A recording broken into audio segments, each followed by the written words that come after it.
Why do our students seem to forget all the information that we covered in class before they hardly leave the classroom?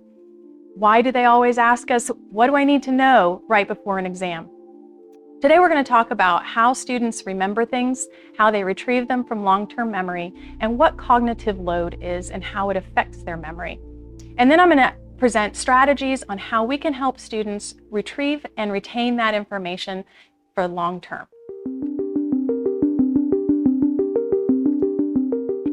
My name is Catherine Rushton, and I'm an instructional designer here at JU.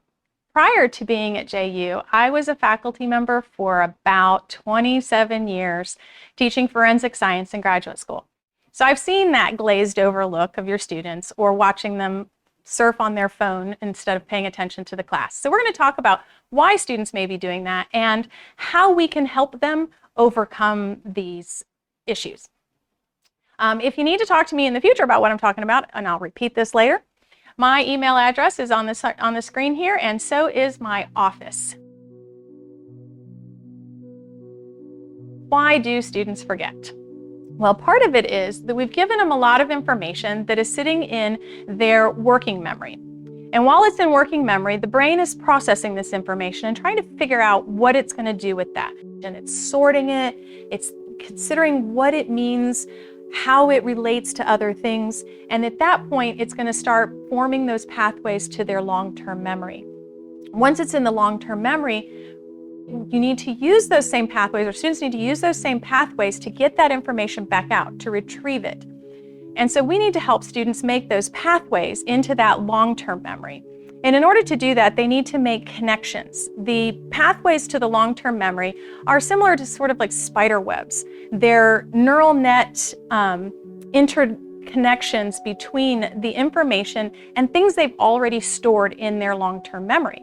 And then they're able to get that stuff back out of the memory.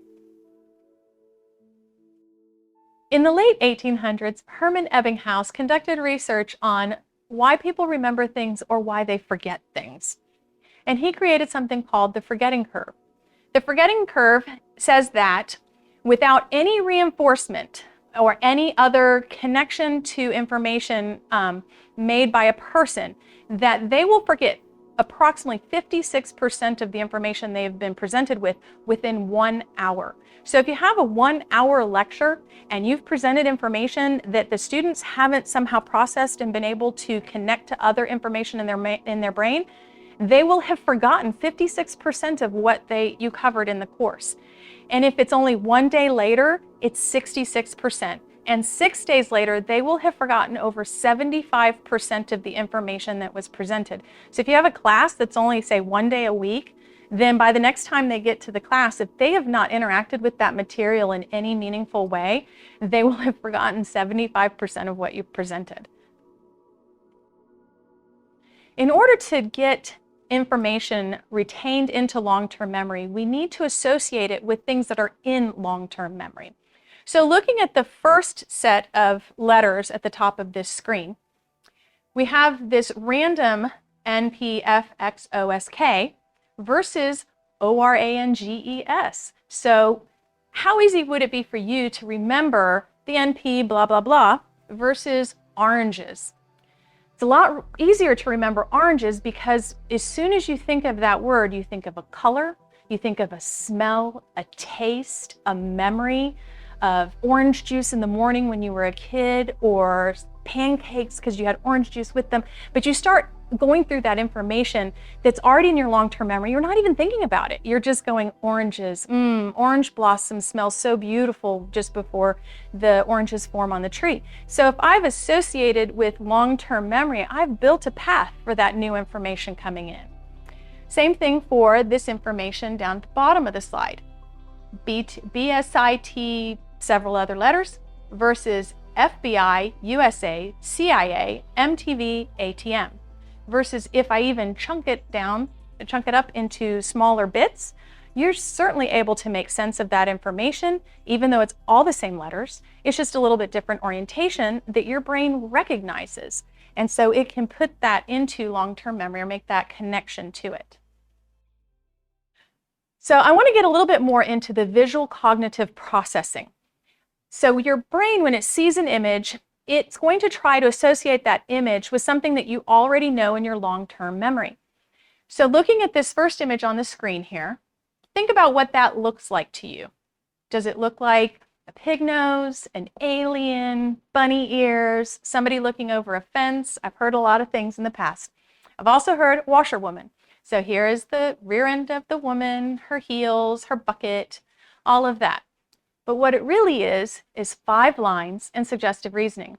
It's 5 lines and your brain trying to process the information into something it already knows, something it already recognizes. So your brain's already working through that working memory to look at the long-term memory to make meaning out of this. The other image here, look at these dots. I want you to focus on one dot. Try to focus on it. Can you really focus on the one dot, or do you start to process squares and triangles and interlocking figures?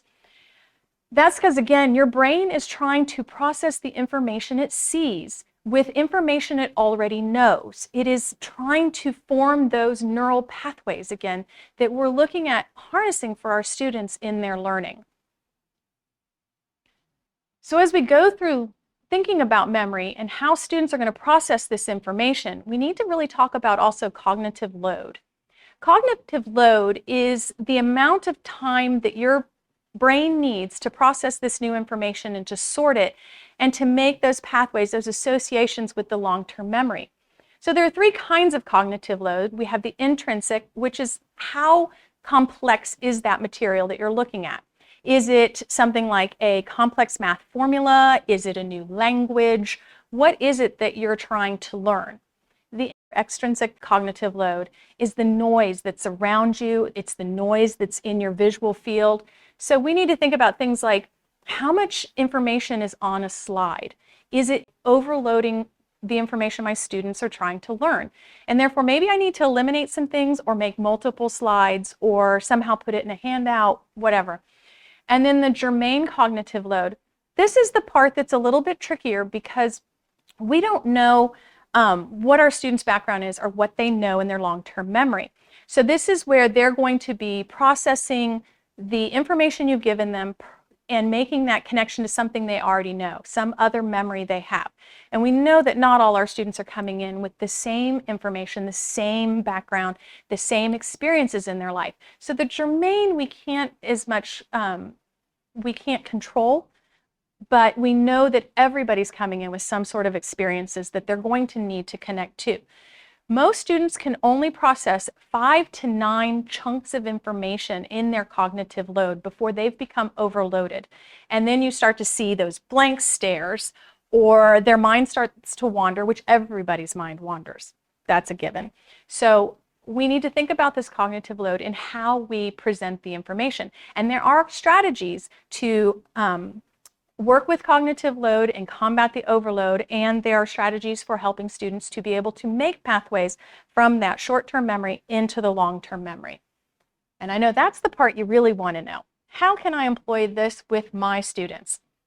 So, working with intentional incorporation into your presentations or into your lectures really helps to be able to make use of this information.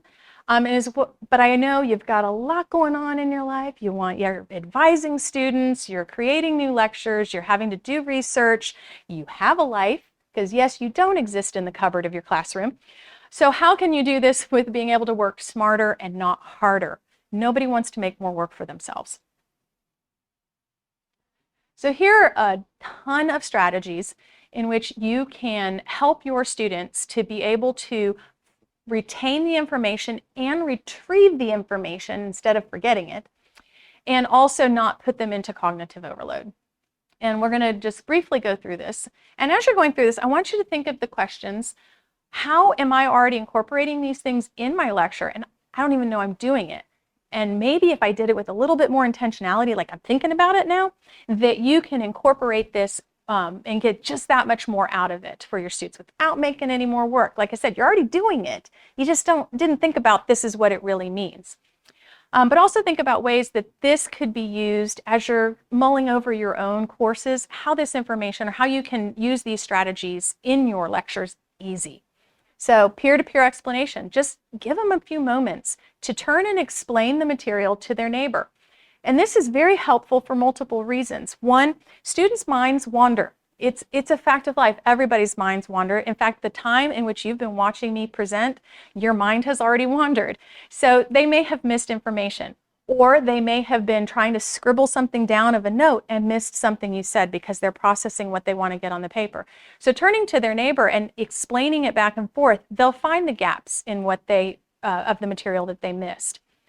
Another way is chunking. Chunking is very helpful because it gives them bits of information as they go through. And then we do, say, in between chunks of information, peer-to-peer explanation. And this, during the peer-to-peer explanation and the chunking of the information and everything else we talk about, this gives them a chance to get that cognitive load back down so that they can put more information in. Spacing out material. We talked about the forgetting curve. So one way we can help that is to not just give information the one lecture and then we don't touch it again until the next lecture, but actually give them things to do that are spaced out over time so they have to practice, so to speak, moving through those pathways, getting that information in, getting that information out. Scaffolding helps as well, because if this is really new information, it's very difficult to absorb all of it at one time. So if we help scaffold, we sort of point students to where the information is important so they don't have to use their intrinsic or extrinsic cognitive load to try to figure out what you really want them to know. You've helped focus them on those points. As well as priming. Priming is wonderful in that it helps students to think about that material in advance and pull stuff out of their long-term memory. So if you're asking them to call upon and build upon information from previous lectures, if you prime them to get that information sort of to the forefront of their mind, they can make those connections and use it a lot easier in your course. Practicing it, reviewing information, study sessions, review sessions that you either record or just send out a PowerPoint. I know I wrote my learning objectives for my course to actually be review sessions for my students. So when a student would email me or text me and say, what do I need to know for the exam? I say, go back to the learning objectives in your syllabus and review those. If you know that material that's in the learning objective, then you know what's on the exam. Because every exam question had an associated learning objective. Not every learning objective has an exam question, but every exam question had a learning objective. So my reviews were recreated right off the bat. Using visual aids so that they remember the picture along with the text. So we've got multi-modalities, we've got multi-sensory, this is also on there, using real-world examples, all these things. But one of my favorites is the concept map, and I'm going to show you an example of that. So here's a concept map I created with my students to cover 6 weeks worth of information in a microscopy class. So I was teaching students how to analyze fibers using a microscope. And I found over the years that students couldn't really seem to integrate all that information together before they got to the exam. And so we sat down and actually mapped out, what do you do with a fiber? That's my question. I said, go through your notes. Tell me, what do we do with the fibers? And they'd start telling me things. And we put this into this map. And this summarized or gave them this sort of overall picture of all that information. And now they know where it fits. And they know where these connections are. And so they've made those same connections visually, but they've also made them mentally. They've figured out those pathways. They've learned this information, but then they've used it in a new way as well. So concept maps are great. There's a lot of software out there for concept maps. There's a lot of software out for a lot of this.